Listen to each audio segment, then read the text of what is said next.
क्या तुमने कभी सोचा है कि अगर इंसान को ऐसा रहस्य मिल जाए जो उसकी पूरी किस्मत बदल दे तो वह क्या करेगा? एक ऐसा रहस्य जो न सिर्फ उसकी जेबें सोने से भर दे बल्कि उसकी आत्मा को भी अमरता की ओर ले जाए। हाँ, मैं बात कर रहा हूं उस पत्थर की जिसके बारे में सदियों से कहानियां कही जा रही हैं। पारस पत्थर। कहते हैं कि इसे छूते ही लोहा सोने में बदल जाता है, लेकिन यह तो बस वो है जो तुम्हें हमेशा बताया गया। असलियत इससे कहीं आगे है, कहीं ज्यादा गहरी और कहीं ज्यादा डरावनी। जरा सोचो, अगर यह पत्थर सचमुच मौजूद है तो उसे अब तक दुनिया से छुपाकर क्यों रखा गया? क्यों हर सभ्यता, मिस्र, यूनान, चीन, भारत, हर जगह इसका जिक्र मिलता है, लेकिन यह कभी किसी के हाथों में स्थायी रूप से क्यों नहीं आया? क्या यह सिर्फ मिथक है या फिर सचमुच ऐसा कोई तत्व है जो इंसान की किस्मत बदल सकता है मगर उसकी जान भी ले सकता है? इतिहास गवाह है कि जिसने भी इसे पाने की कोशिश की उसकी जिंदगी रहस्यमय हादसों में खत्म हुई। राजाओं के साम्राज्य मिट गए, साधु संत गायब हो गए और वैज्ञानिक पागलपन की हालत में मर गए। आज मैं तुम्हें इस पत्थर की वो सच्चाई बताने जा रहा हूं जिसे जानकर तुम्हारे पैरों तले जमीन खिसक जाएगी। ये यात्रा सिर्फ ज्ञान की नहीं बल्कि आत्मा की गहराइयों में उतरने की है। और याद रखना, एक बार तुमने यह रहस्य सुन लिया तो शायद तुम्हारा वापस लौटना मुमकिन ना हो। अगर आप भी रहस्यों की गहराई में उतरना चाहते हैं और हर बार कुछ ऐसा सुनना चाहते हैं जो आपकी सोच बदल दे, तो चैनल को जरूर सब्सक्राइब कीजिए और इस वीडियो को अंत तक देखिए, क्योंकि आज जो राज मैं खोलने वाला हूं वो आपकी जिंदगी बदल सकता है। पारस पत्थर, एक ऐसा नाम जिसे सुनते ही इंसान की कल्पनाएं पंख लगा लेती हैं।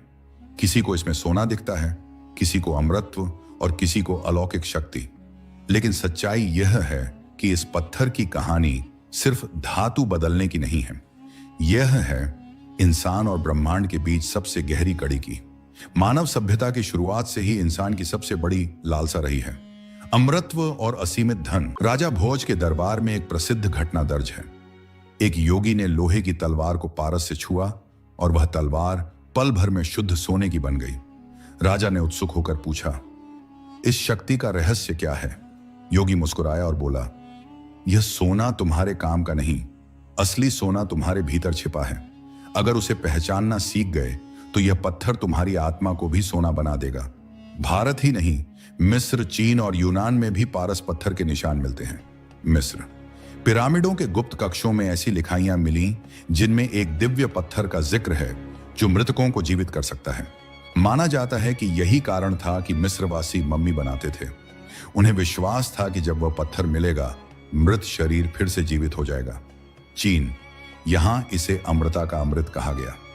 सम्राट छिन शी हुआंग ने इसकी खोज के लिए सैकड़ों साधुओं को समुद्र पार भेजा, लेकिन अधिकतर लोग लौटकर कभी नहीं आए। कुछ किंवदंतियां कहती हैं कि उन्होंने सचमुच पत्थर पाया और उसकी शक्ति ने उन्हें अमर बना दिया। क्या यह संयोग है कि पूरी दुनिया की सभ्यताओं ने अलग अलग समय और भाषा में एक ही चीज का वर्णन किया, या यह सब किसी छिपे हुए सच की गवाही है?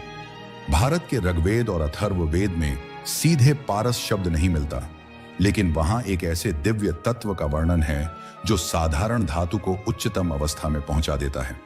अथर्ववेद में लिखा है, यह रसम ही सुवर्णम करोति अमृतत्वम तस्मय ददाति।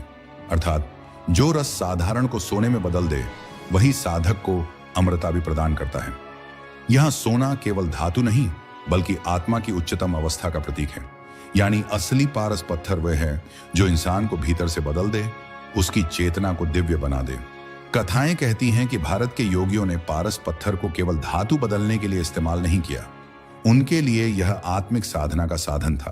कहा जाता है कि रस सिद्ध योगियों ने इस पत्थर की मदद से कायाकल्प किए, यानी बुढ़ापे को पलटकर शरीर को फिर से जवान बना दिया। पारस पत्थर, एक ऐसा नाम जिसे सुनते ही इंसान की कल्पनाएं पंख लगा लेती हैं।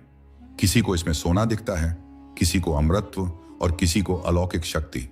लेकिन सच्चाई यह है कि इस पत्थर की कहानी सिर्फ धातु बदलने की नहीं है, यह है इंसान और ब्रह्मांड के बीच सबसे गहरी कड़ी की। मानव सभ्यता की शुरुआत से ही इंसान की सबसे बड़ी लालसा रही है अमरत्व और असीमित धन। लेकिन यह सिर्फ साधारण लालसा नहीं थी, हर सभ्यता के अर्ष, दार्शनिक और सम्राट मानते थे कि कहीं ना कहीं इस ब्रह्मांड में एक ऐसा तत्व मौजूद है जो इन दोनों इच्छाओं को पूरा कर सकता है। भारत में इसे पारस कहा गया, मिस्र में स्टोन ऑफ टर्निंग, यूनान में फिलोसोफर्स स्टोन और चीन में एलिक्सिर ऑफ इमॉर्टैलिटी। क्या यह संयोग है कि पूरी दुनिया की सभ्यताओं ने अलग अलग समय और भाषा में एक ही चीज का वर्णन किया, या यह सब किसी छिपे हुए सच की गवाही है? भारत के ऋग्वेद और अथर्ववेद में सीधे पारस शब्द नहीं मिलता, लेकिन वहां एक ऐसे दिव्य तत्व का वर्णन है जो साधारण धातु को उच्चतम अवस्था में पहुंचा देता है। अथर्ववेद में लिखा